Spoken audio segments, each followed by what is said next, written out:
И снова здравствуйте. Это по-прежнему я, Владимир Качетков. Hello once again, it's Vladimir Kachetkov, Positive Technologies, and right now we have Roman Dvoryankin, Development Director for Business Development in Standoff. Hello Vladimir, how are you? I'm wonderful. After the latest interview, I'm charged with energy. Well, I'm a developer, basically speaking, and I do the development of SecDev and SecDev things. You are involved in the development of everything else that we see here around us. Why do we discuss gaming and game dev security? First of all, this is related with my previous professional experience because like 3.5 years I've been heading the most well-known cyber sports team, which is called Virtus Pro. And you, as I understand, this is mostly history about hobby. You love games, you play games in a good same meaning as a consumer. So when we've been sitting in the office and thinking about what interesting things we could discuss, and we have same interests, and we're sitting here. Well, to your point of view, how is it normal to speak about security in gaming, like game dev? Let's forget about it for later. Is it a problem in gaming? Information security and security of applications? Well, I think the answer to this question, I would divide it into 3 parts. Let's begin with obvious thing. You know, any game is a computer software, like in any other software which can be broken, attacked, etc., etc. If we're speaking about console games, same PlayStation or Xbox, they have their own operating system, and generally speaking, there is nothing different there from our usual daily world. And if we're coming back to the same browser games which were popular, this is a classical web application. That's why, from the point of view of basic things, games are no different from other sphere of our relations with computers, etc. So I would divide into 3 sections: potential risks and types of so-called threats and what can be the consequence of it. The first thing is that we can call it bugs in games. And it's not a fact that they come as a result of a break-in. They can happen just as a result of there's a bug in the code and you have to discover it. And this is something that gives you competitive advantage in the game when, for example, you become immortal, something like that. Another story is about bugs in game clients, because it's not a secret that right now games are developed not as standalone applications. They're launched through special launches which are affiliated, and some store applications, Steam, which becomes to Vault Company, and Battle.net for their competitors, and everybody works like that. That's why through potential vulnerabilities in these applications, you can receive some game for free or update your account or something like that. And story number 3 maybe directly is not related with gaming, but also related to it as cybersport is related to gaming. It's a story that in the framework of certain competitive competitions, because there could be some cybersport competitions, and in them the spectrum of applications which are being used and scenarios which are being realized in the framework of these cybersport stores, there's much more of those, and the space for breaking something, breaking into something, it's much bigger. Well, can you tell me, please, if you look at all 3 levels of threats, and if you look at the motivation of the attackers, is it different from these 3 cases? What motivates them? Why do they break? Well, I would like to tell you immediately, before, well, I'm not a big specialist in the area of informational security. In my company, in the Positive Technologies, I work like in a couple of months. I'm still diving into the specifics, but I still think that, like in the case with big economy, there could be several stimulus. The first one is a monetary stimulus. There are cases when, well, I'll make several examples. In Dota or Counter-Strike or other games, they have cosmetic items which are called skins. they don't give you any competitive advantage. You don't shoot more precisely, but if they give you, it's very minimal one, but they give you, relatively speaking, advantage, visual advantage. For example, if I put this thing in my pocket and I think that I look better. So same thing in a Dota. Well, I purchased some skin for my character. I'm not running faster, but visually there is certain difference. These items, they also are hard currency, and they have online stores which use as a currency inside of this ecosystem, not real money, but these skins. And there's a lot of cases when the phishing sites were created just with a purpose. They are being synced with Steam through the API, and people are getting logged into the Steam, and they lose their inventory, which is being stolen. Their items are being stolen. And this is a story with the financial benefits. And just before this broadcast, I've looked at bug bounty in one of the American bug bounty platforms, and there's a Valve company who is a developer for most popular games, Dota and Counter-Strike.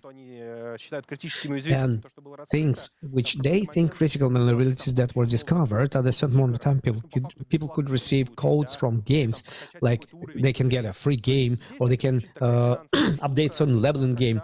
But this is a purely financial thing, when the benefit is not about stopping the activity of the company and you will get ransom like of $1 million, but as a story, if you will receive a way of getting those skins for free, you will be able to monetize them. Another story is about what is called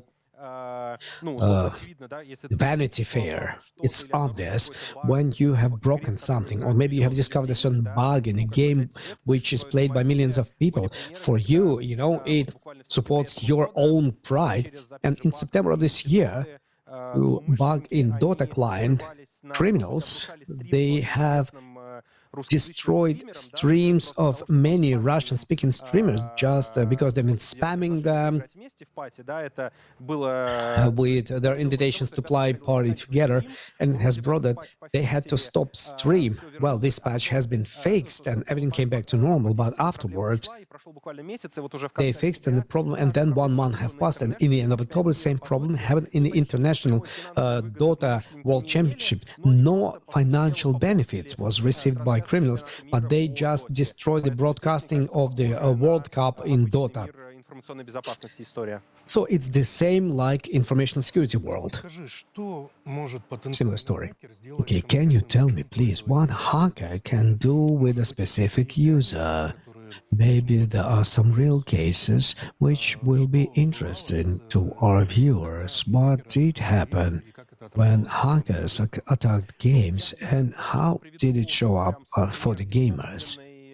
Well, I will make an example from my own life, which is related not with gaming but with cybersports, but it's very understandable and simple. It was the year 2000, well, it was 6 years ago, it was February 2017. Our team, Dota team, was in a boot camp in Krasnodar, and we were preparing for a good Dota tour with several $1 million as a prize. It should happen in China, and it was a private house. They didn't have stable internet. That's why we had a story when we have installed a dish, satellite dish, which was connected us to our next house with good DSL internet. We didn't have a backup channel. It was the year 2017, and back then not everybody had been using Discord. Skype was popular, some other messengers were popular, and that's why they just displayed their IP, and we started being DDoS. We started playing official game, and we are being kicked out from the game client. We cannot play. As a result, we have received technical loss. Then there were several managerial errors when we had a possibility to go to the computer club. We didn't have time to do that, but then we thought that we have lifted the system, and because of this, we have missed big tour. And if you look at bookmakers, quotations, we were top for favorites, and for us, this paid us back, because for 1 month we've been sitting and preparing ourselves for another big tour, and then we went to the finals back there. But this is a polite example of how, in a similar sphere, we've been suffering from actions of criminals. And speaking about gaming itself, this is a story with potential. Well, how can I say it? In the traditional world, what are your risks that your account and social networks will be stolen from you? Will it be direct benefit for you if you are not Instagram entrepreneur? No. But will it create a problem that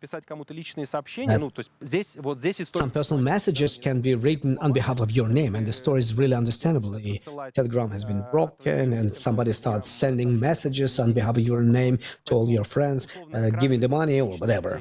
So relatively speaking, this theft of identity made this risk possible, that your account will be stolen in the game. So the level of trust to when you receive a message in a game client is much higher than you're being written in Messenger. So it's the same problem here. It's the theft of your account and the risk of compromising of you and your circle of contacts as phishing stories. And the second story is that for many people, the second dimension of the same story is a Twitch account. Many people, the main platform for cyber sports and gaming is a Twitch, and many influencers in gaming, their main way of monetization is Twitch. So from this point of view, it's a story that your account will be stolen and it's not going to be easy to restore. The second topic, as I've told you, is a story with your inventory of those cosmetical items, skins, which is related to your account. So if your account will be stolen, they will spam people from you, but your items will be sold in the exchange, and then you have nothing. You'll be left with nothing. And if I remember properly, there was an example when one of Russian football players about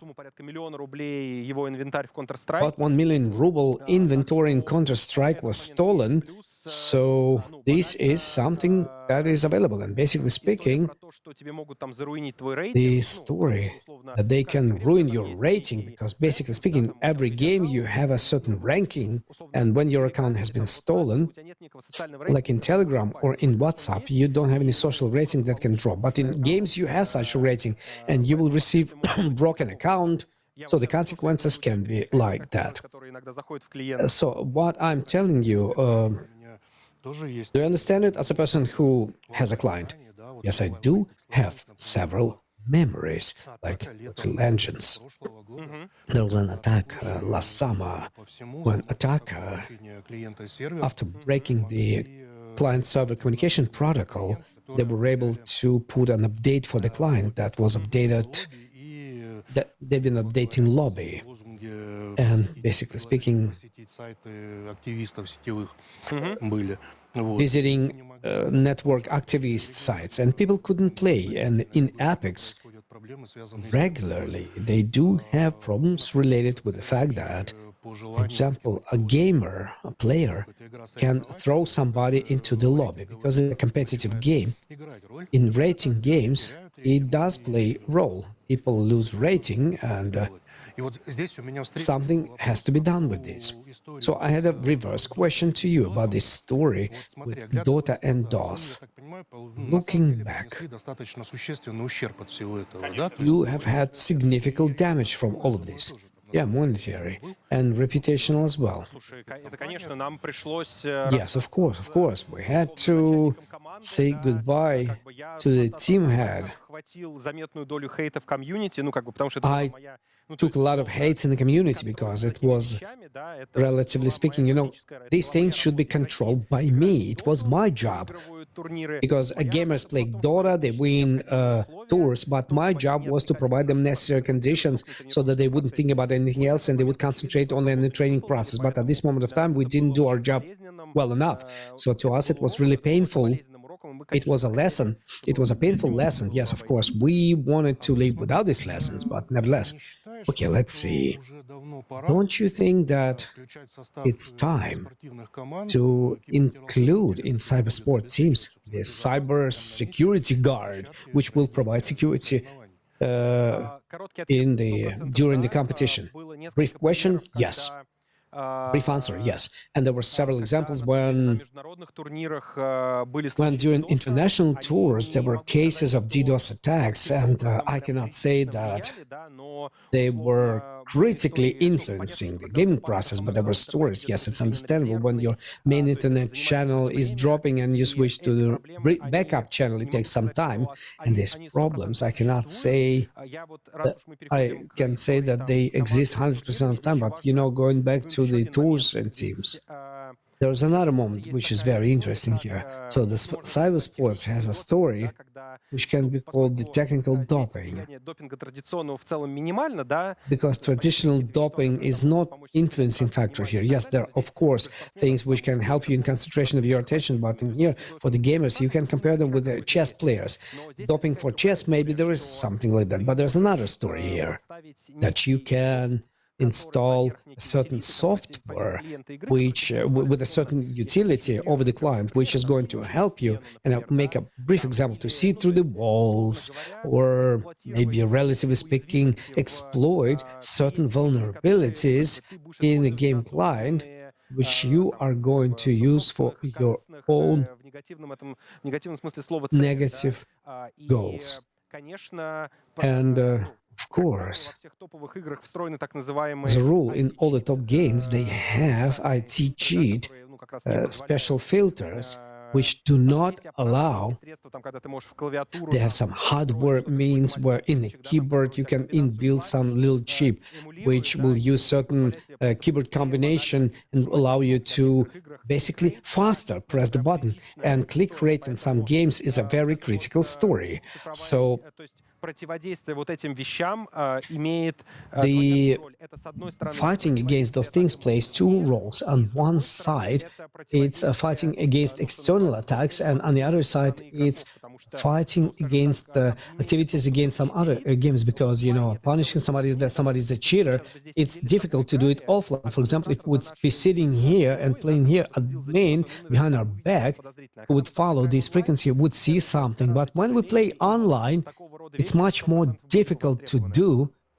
So these things would be highly demanded. Well, if we have switched to this topic, then I would have another question. On multiple occasions, we had incidents on a very large events when gamers have been caught with some software, with cheats, with hacks, etc. From your experience, can you tell me, have you seen anything like that? Fortunately, I came to cyber sports in the period, it was the year 2016, when, well, the main discipline we've been playing, it was Dota and KS, where tours have been on a high level and organizers have had all the resources to fight against those things. For example, on your computer, you have your own clean SSD, and you basically speaking, you cannot put your software on it. Well, it's understandable that in the year 2010, or they didn't have those possibilities like right now. So directly, these stories did not exist, but the story with the fact that with bug abuses, when you could discover some bug in the game, and very often discovery of those bugs was target-oriented. So they have used some bug hunters who've been searching for bugs in the game, provided this information to the team coach, and if there was an understanding that this bug can be used, for example, I can make the loudest example of the last couple of years, when there was a certain bug. For example, you can draw a steam grenade, and the bug was that with the certain settings, you could see even through this fog, and many coaches gave this information to their players, and there were mass disqualification. And there was a story that community did understand that some teams started playing super cool, This is not something extraordinary, but it brought certain suspicion when you have 5 players which never achieved anything professionally, but they started flying up. There was suspicion that something goes wrong, but then after several months, or even after 6 months, it was confirmed, and this was a story about the exploit with this bug, and it has led to significant consequences and disqualification. Yes, these examples did happen, and if I properly remember, in the year 2017-2018, Indian daughters were caught that in their mouse they have installed certain board which was doing some. It was optic gaming branch, and it has really affected them. So things like that, we see less and less of them. But it's like with the regular cybersecurity world, the attacks are more tougher. The defenders see that level of protection is more well, these things happen. You ask good quality questions, but I came here to ask you a question. So I would like to ask it right now. You like Quick Champions game. You've been watching a lot of matches. So there are 2 well-known players. One is Cooler, and the second one is Cypher. Which one of them you like the more talented, and why? It's a difficult question because, honestly speaking, whose fan I am. I am the fan of Alexander Bass. It's not Cooler or Cypher.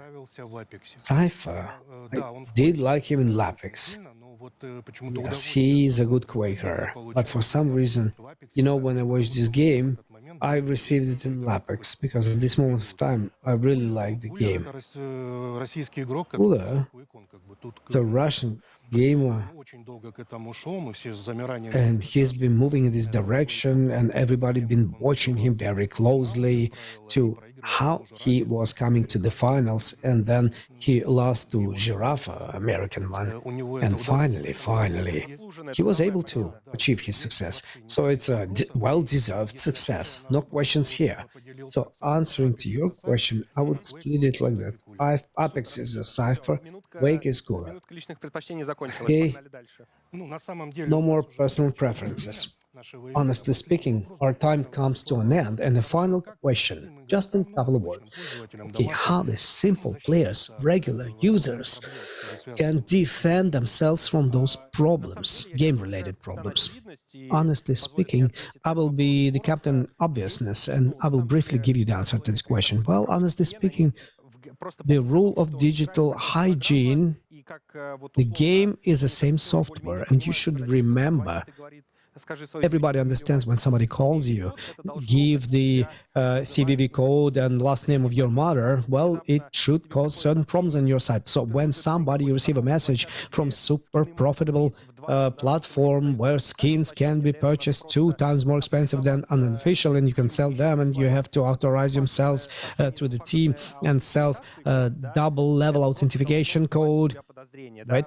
It should cause a certain suspicion on your side. So please don't receive requests, friendship requests from some unknown guys who are trying to offer you something profitable. Well, cheap cheese is only in the mousetrap.